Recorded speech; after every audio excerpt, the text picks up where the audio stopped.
Bismillahirrahmanirrahim. Assalamualaikum warahmatullahi wabarakatuh. Alhamdulillah. Alhamdulillahilladzi halaqasy syamsa wal qamara husbana.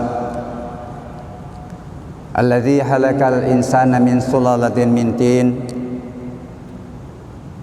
Asyhadu an la ilaha illallah wahdahu la syarika lah wa asyhadu anna Muhammadan abduhu wa rasuluh la nabiyya ba'dah. Qala Allah ta'ala fil kitabil karim. A'udzu billahi minasyaitonir rajim. Bismillahirrahmanirrahim. Ya ayyuhalladzina amanu taqullaha ittaqullaha haqqa tuqatih wa la tamutunna illa wa antum muslimun. Wa qala aidan ya ayyuhallazina amanu taqullaha wa tansur nafsum ma qaddamat liqadim wattaqullaha innallaha khabirum bima ta'malun. Shadaqallahul azim. Hadirin sidang jamaah maghrib, para pendengar Radio Al-Markas yang insyaallah dimuliakan Allah. Puji dan syukur senantiasa kita panjatkan kehadirat Allah, Tuhan yang menjadikan matahari dan bulan sebagai alat perhitungan waktu. Tuhan di mana seluruh umat manusia sudah pernah mengaku di hadapannya, mengakui dirinya sebagai hamba dan mengakui Tuhannya sebagai Khalik, siap menghambakan diri. Alastu birabbikum qalu bala syahidna. Salawat dan taslim kita haturkan kepada Nabiullah Muhammad sallallahu alaihi wasallam, Nabi yang seluruh umat Islam sudah pernah bersyahadat, sudah pernah mengucapkan syahadat dalam bentuk ucapan sebagai tanda legitimasi keislaman. Tetapi rupanya syahadat bukan hanya sekedar ucapan. Ada yang membagi syahadat dalam 4 tingkatan. Yang pertama adalah syahadat komitmen, tadi yang saya bacakan bahwa kita semua sudah pernah bersyahadat di dalam rahim. Jadi tidak ada manusia sebenarnya yang hadir di permukaan bumi ini tidak pernah kenal Tuhan. Sudah kenal Tuhan. Tingkatan syahadat yang kedua adalah syahadat ucapan. Asyhadu an la ilaha illallah wa asyhadu anna Muhammadar Rasulullah. Puramana nikmat syahadat. Mengakui Tuhan satu-satunya Tuhan yang pantas disembah, dan Muhammad adalah Rasulullah, utusan Allah. Yang kita komitmen bagaimana menjadikan Rasulullah, membuktikan syahadat kita atau mengaplikasikan di dalam kehidupan. Salah satu makna dari aplikasi syahadat, implementasi syahadat dalam kehidupan adalah mengoptimalkan, bahkan memaksimalkan, menjadikan Rasulullah sebagai contoh suri teladan dalam berbagai aktivitas kehidupan kita, baik di dalam melakoni peran kehambaan Abdullah yang berimplikasi kepada amalan-amalan ritual, bagaimana salatnya Rasulullah, bagaimana mulianya salat jamaah, ya meskipun ini sudah berapa bulan ini ya, dengan pandemi corona, ya terkadang kita masih memilih salat di rumah, tapi minimal kita mencontoh lagi salat jamaahnya. Kalau tidak bisa salat jamaah di masjid, kita salat jamaah di rumah. Mudah-mudahan saja Allah mengangkat makhluknya kembali ke habitat aslinya, supaya kita bisa kembali beribadah dengan normal sebagaimana biasanya. Saya mohon maaf terkadang saya katakan begini, bahwa kalau kita mengikuti perkembangan data, ini data naik turun. Saya bilang jangan-jangan ada sebenarnya sesuatu yang justru ditunggu oleh Allah, pendekatan-pendekatan yang lebih untuk melengkapi protokol kesehatan, pendekatan-pendekatan peningkatan spiritualitas kita, bagaimana mendekat. Karena boleh jadi pendekatan di daerah sana, di negara lain yang notabene hanya sedikit Islam, beda pendekatannya di Indonesia ini yang notabene 85% Islam. Ini pandangan pribadi saya. Jadi saya bilang mungkin ada pendekatan lain yang ditunggu oleh Allah untuk bagaimana seketika bisa diangkat makhluknya ini. Apakah yang tidak bisa ketika Allah sudah berkehendak untuk menarik makhluknya. Corona hadir juga karena kehendaknya, dan pasti ada penyebabnya. Maupun menjadikan Rasulullah di dalam melakoni peran kehalifaan. Ini ja'ilun fil ardi khalifah dalam berbagai profesi. Hadirin sidang jemaah maghrib, para pendengar Radio Al-Markas yang insya Allah dimuliakan Allah. Alhamdulillah, ini sudah kembali dihidupkan lagi, saling memperingati atau menyampaikan pesan-pesan moral, pesan-pesan kemuliaan di masjid ini yang cukup lama,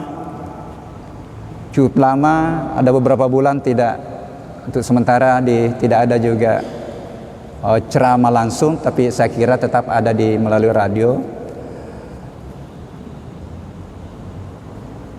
Tadi saya mendapat WA dari Pak Mawardi, Prof, bisa kita isi antara maghrib isya?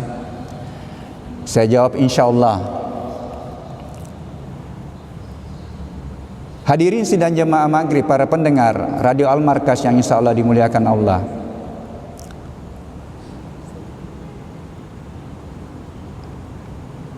Bulan ini sudah masuk bulan Desember. Ini sudah akhir bulan, ya, akhir tahun atau bulan terakhir berdasarkan perhitungan pergerakan bumi terhadap matahari yang bergerak melalui garis edarnya dengan kecepatan 107.000 km per jam,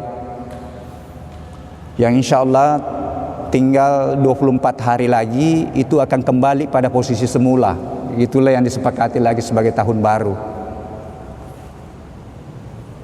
Karena bumi bergerak selain beredar pada garis edarnya, dia juga bergerak pada tempatnya atau pada porosnya yang disebut dengan rotasi. Itulah yang menyebabkan terjadinya pergantian siang dan malam.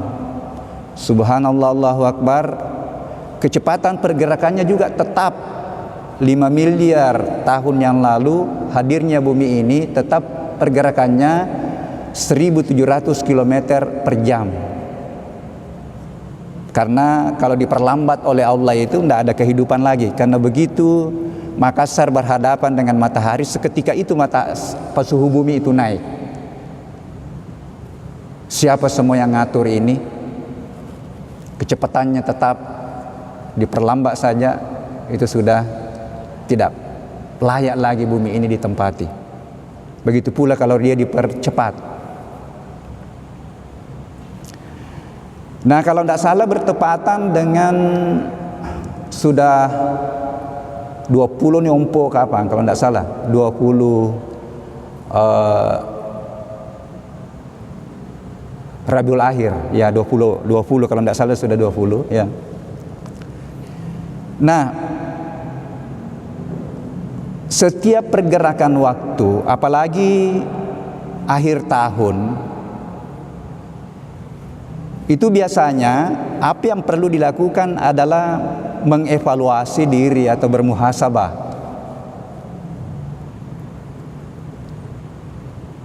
Ayat tadi yang saya bacakan di mukaddimah, menurut riwayat hampir setiap Rasulullah menyampaikan ceramah, selalu ayat ini dikutip atau dibaca. Ya ayyuhallazina amanu ittaqullaha haqqa tuqatih wa la tamutunna illa wa antum muslimun. Hai yang sudah ada iman di dalam dirinya. Ini yang dipanggil hai orang beriman. Berusahalah terus untuk meningkatkan keimanan dan ketakwaanmu. Tingkatkan terus ketakwaanmu sampai mencapai predikat takwa yang sebenar-benarnya takwa. Dan janganlah kamu meninggalkan dimensi bumi ini atau meninggalkan dunia ini sebelum mencapai predikat al-muslimun, penyerahan diri. Karena tingkatan keberagaman itu sebenarnya ya mulai dari sekedar beriman, kemudian kita berusaha bagaimana kita mengimplementasikan amalan-amalan baik yang dilandasi dengan iman untuk menghadirkan ketakwaan sebagai tangga menuju pada tingkatan keberagamaan yang tertinggi, yaitu penyerahan diri, pentauhidan sejati al-muslimun. Ayat yang kedua yang saya kutip tadi itu juga perintah bahwa hendaklah setiap diri itu setiap saat itu mengevaluasi dirinya. Apakah bekalnya sudah cukup atau sudah siap bekal untuk pindah dimensi, untuk menghadap kepadanya. Karena ini salah satu rukun iman ya, yang harus kita yakini bahwa kehidupan di dunia ini hanya sebentar. Kita yakini bahwa masih ada 3 stasiun itu kita akan lalui nanti. Kaifa takfuruna billahi wa kuntum amwatan fa ahyakum summa yumitukum summa yuhyikum summa ilaihi turja'un. Ketahuilah bahwa pada awalnya ini kita tiada, setelah itu kita hadir, yang diproses mulai dari rahim ibu, dan di dalam rahim itu tadi sudah bersaksi bersumpah di hadapan Allah, siap untuk bagaimana menggenggam syahadat tadi yang kita sudah terima di dalam rahim, hadir di permukaan bumi untuk membuktikan syahadat kita yang penuh dengan tantangan, penuh dengan ujian, untuk bagaimana mencari jalan lagi untuk kembali ke kesucian, untuk mencapai fitrah diri, mencapai tidak predikat al-muslimun. Ini semua yang kita cita-citakan, karena insya Allah ketika kita sampai predikat ini nanti, itu nanti akan mendapatkan panggilan khusus dari Allah. Saya mencoba membaca, mengkaji Al-Quran itu. Jadi memang ketika kita dipanggil ada 2 jalan. Ada memang ayat yang menjelaskan di sisa kita dipaksa masuk, keluar itu nyawa. Tetapi ada juga yang dipanggil. Nah, kita semua bercita-cita mudah-mudahan kita bisa dipanggil. Ya ayyatuhan nafsul mutmainnah, irji'i ila rabbiki radiyatan mardiyah fadkhuli fi ibadi wadkhuli jannati. Hai hambaku yang sudah berhasil lolos dalam berbagai ujian, membuktikan syahadatnya dalam kehidupan ini, yang sudah mencapai predikat al-muslimun, memiliki jiwa al-mutmainnah, masuklah ke dalam golongan-golongan hambaku yang aku ridha, dan masuklah ke dalam golongan-golongan hambaku yang masuk surga. Dipanggil. Jadi mohon maaf, jadi saya dalam proses pembelajaran, saya bilang ini hidup ini berawal dari mengaku di hadapan Allah sebagai hamba, alastu birabbikum qalu bala syahidna, dan mencari jalan untuk diakui sebagai hamba. Yang mana risapa. Nah, bagaimana menuju ke sini? Inilah yang perlu dievaluasi sebenarnya setiap saat. Karena kita tidak tahu kapan, di mana, dan bagaimana caranya. Ini rahasia Allah. Tetapi ketika sudah sampai la yastahiruna sa'atan wa la yastaqdimuna, narekona rabi waktu na dega mulai pasoro, dega mulai pamaju.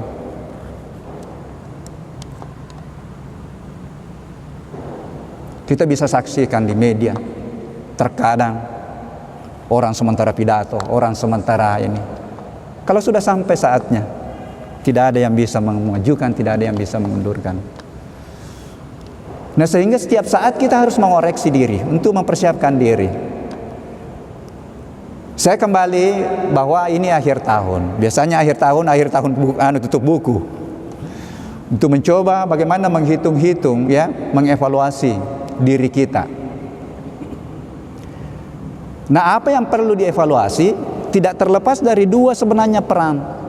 Karena kita hadir di permukaan bumi ini tidak terlepas dari dua peran. Yang pertama, kita hadir sebagai hamba untuk mengabdi kepadanya. Aku tidak ciptakan jin dan manusia kecuali untuk menyembah kepada aku. Bagaimana menyembah? Ini sudah dicontohkan oleh Rasulullah. Itulah salah satu nanti bukti syahadat. Penyembahan dalam bentuk amalan-amalan ritual. Yang kedua, bagaimana mengevaluasi yang terkait dengan peran kehalifaan dalam berbagai profesi. Mohon maaf, jadi dua inilah sebenarnya yang selalu dievaluasi, dan kedua-duanya nanti ini akan mengantar kita naik tingkat. Ketakwaan bisa naik mencapai predikat takwa yang sebenarnya takwa, dan akhirnya nanti menjadi tangga untuk menuju pada penyerahan diri. Kedua-duanya bukan hanya amalan ritual yang mengantar kita jadi mulia. Bukankah seorang pemimpin yang adil dijanji surga juga oleh Allah?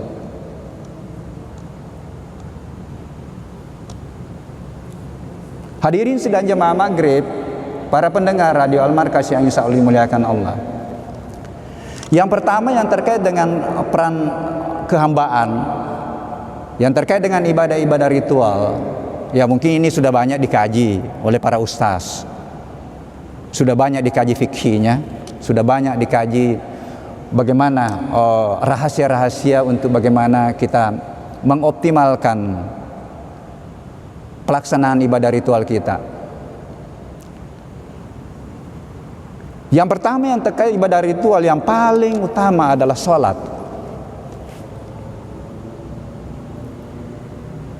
Di mana sholat ini ya ada wajib, ada sunnah.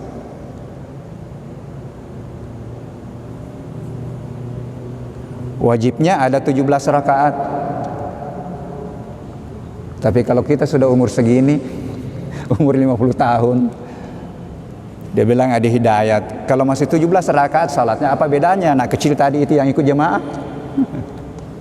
Tambah-tambah sambalu nase, tambah-tambah. Ada sunnah, ada rawatib 12 rakaat.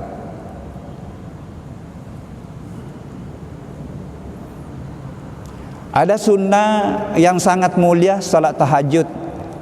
Ini langsung satu-satunya salat sunnah yang langsung Allah yang akan memberikan ganjaran dan langsung tertulis di dalam Al-Quran.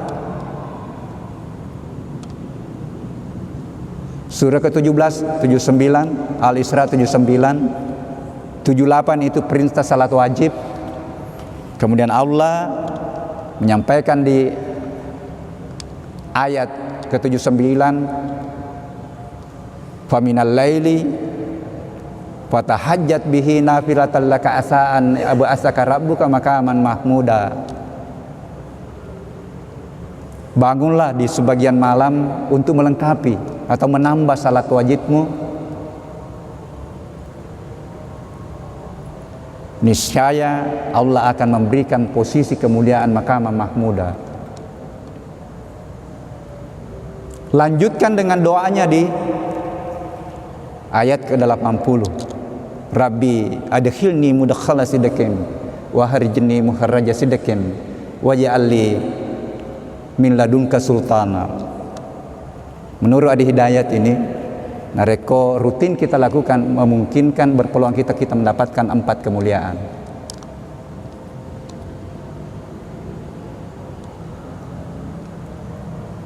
Hadirin sidang jemaah maghrib, para pendengar radio Al-Markas yang insya Allah dimuliakan Allah. Yang kedua, amalan ritual yang terkait dengan puasa. Ini juga puasa kan ada wajib, ada sunnah. Puasa wajib apa? Masuk puasa wajib. Puasa wajib. Puasa Ramadan ya? Tapi tidak ada yang menjamin dirinya sampai bulan suci Ramadan. Disinilah pertarungannya juga, tambah-tambah toy sambal lo. Makanya ada kan Senin Kamis. Kalau tidak mampu kita Senin Kamis, latih-latih Senin. Ada Ayyamul Bid, pertengahan setiap bulan Qamaria ya, 13, 14, 15. Sudah ada saudara kita yang mempraktekkan Daud. Sehari puasa, sehari tidak puasa. Yakin semua ibadah yang kita lakukan untuk diri kita. Wa antatsumu khairul lakum in kuntum ta'lamun. Bahwa berpuasa itu lebih baik bagimu seandainya tahu rahasia di balik itu.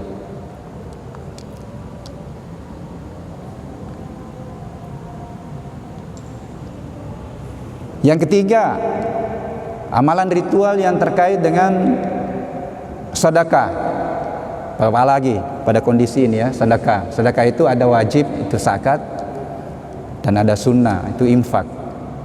Ini juga luar biasa. Kalau kita kaji dalam Al-Quran itu ya, salah satu tujuan utama dari zakat adalah mensucikan jiwa dan memberikan keberkahan dari harta yang kita miliki. Luar biasa semua.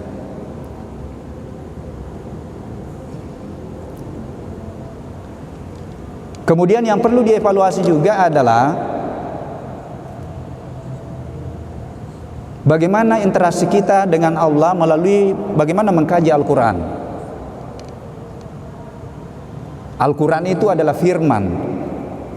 Sehingga menurut guru Pak Kiai Quraish Shihab, ketika kita baca itu ayat, bayangkanlah Anda berkomunikasi langsung dengan siapakah yang menyampaikan itu.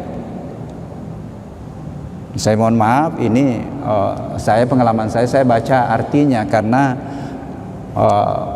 tidak belum bisa bahasa Arab, meskipun sedikit-sedikit kita coba mempelajari ya, meskipun orang katakan tidak sama itu, tetapi bagi kita ini ya, kita yang tidak tahu bahasa Arab ya, bagaimana bisa menjadi petunjuk kalau kita tidak tahu artinya. Karena ada banyak sekali ayat yang langsung bisa diterapkan dalam kehidupan ini, tidak perlu tafsir. Ketika ayat mengatakan jangan gosip, jangan suka bicarakan kejahatannya orang lain, ya. Ayat memperkenalkan Allah memperkenalkan dirinya Maha melihat. Coba itu saja yang kita pegang, itu bahwa Allah Maha melihat. Itu yang bisa mengeliminir bagaimana perbuatan-perbuatan kita yang melanggar aturan-aturan agama, aturan-aturan yang sudah ditetapkan oleh institusi. Allah memperkenalkan jangan campur adukkan kebenaran dengan kebatilan. La talbisul haqqo bil batil wa taktumul haqqo wa antum ta'lamun.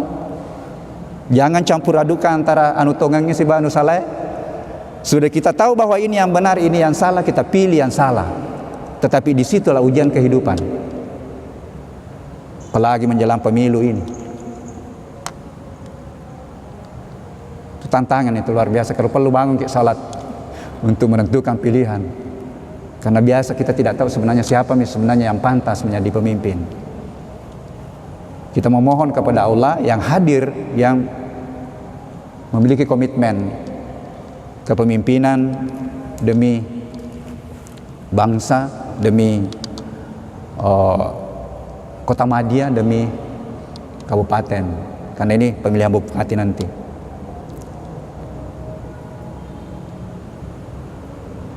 Mari kita bagaimana mengkaji Al-Quran. Ada 3 ayat yang saya temukan di situ untuk memotivasi. Yang pertama adalah surah Al-An'am 155. Itu memang sudah disampaikan oleh Allah. Ini adalah kitab yang aku turunkan penuh dengan berkah, maka ikutilah, wattabi'u. Disuruh memang untuk mengikuti. Kemudian ada di surat ya 45, surah 29:45. Utlu ma uhiya ilaika minal kitab wa aqimis salata innas salata tanha 'anil fahsya'i wal munkar. Ini luar biasa sebenarnya. Utlu. Rupanya utlu itu bukan sekedar ikra, tidak sama katanya. Utlu itu baca, pahami, terapkan dalam kehidupan. Tadi bagaimana tidak mencampur adukan kebenaran, ada semua di dalam Al-Quran. Dan ada ayat bahwa yakin kalau Anda sabar, bahwa kebenaran akan hadir, kebatilan akan hilang. Tetapi butuh kesabaran, butuh ujian di dalam kehidupan. Hadirin sidang jamaah maghrib, para pendengar Radio Al-Markaz yang insya Allah dimuliakan Allah. Yang kemudian yang berikutnya yang perlu dievaluasi yang terkait dengan peran kekhalifahan kita pada berbagai profesi. Inilah yang sangat berat, karena yang terkait profesi itu tidak terlepas dari dua hubungan. Yang terkait dengan hubungan kemanusiaan, dan yang kedua adalah terkait dengan hubungan dengan pemanfaatan sumber daya alam, pertanian, perikanan, ya, itu terkait dengan pemanfaatan sumber daya alam, ya. Itu juga diatur rambu-rambunya rupanya dalam Al-Quran.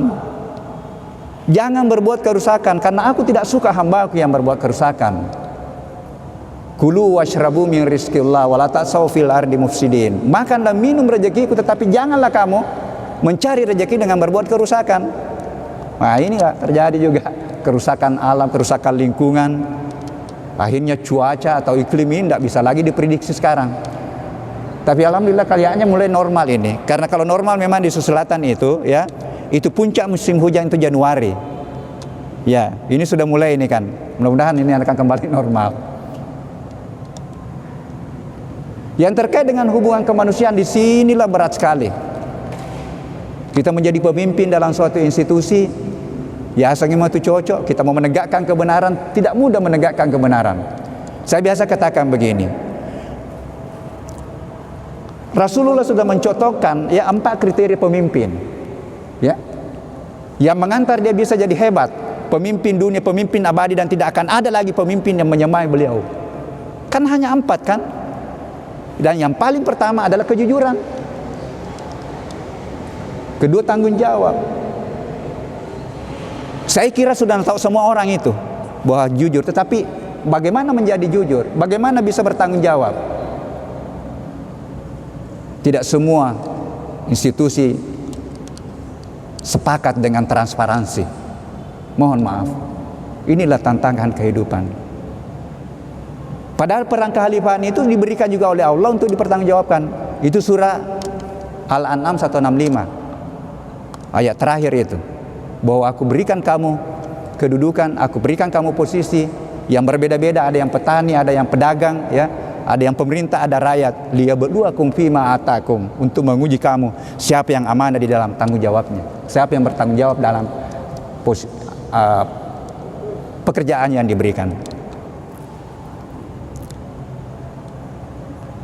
Hadirin sidang jamaah maghrib, para pendengar Radio Al-Markaz yang insya Allah dimuliakan Allah. Jadi saya kira inilah yang perlu dievaluasi, ya, setiap saat sebenarnya, tetapi apalagi kalau akhir satu tahun, akhir tahun, akhir bulan, tidak terlepas dari dua ini. Evaluasi bagaimana peran kehambaan kita, bagaimana tadi sholat kita, apakah sudah optimal ibadah-ibadah ritual kita, tingkatkan terus. Karena ketika dua ini kita coba bagaimana meningkatkan kualitasnya, insya Allah itulah yang akan mengantar kita nanti untuk mencapai predikat ketakwaan yang sebenar-benarnya takwa sebagai tangga menuju pada predikat penyerahan diri total al-muslimun yang kita semua cita-citakan nanti untuk menutup hidup kita. Saya kira itu, mudah-mudahan ada manfaatnya. Mohon maaf atas segala kekurangannya. Wallahu muwaffiq ila aqwamit thariq. Assalamualaikum warahmatullahi wabarakatuh.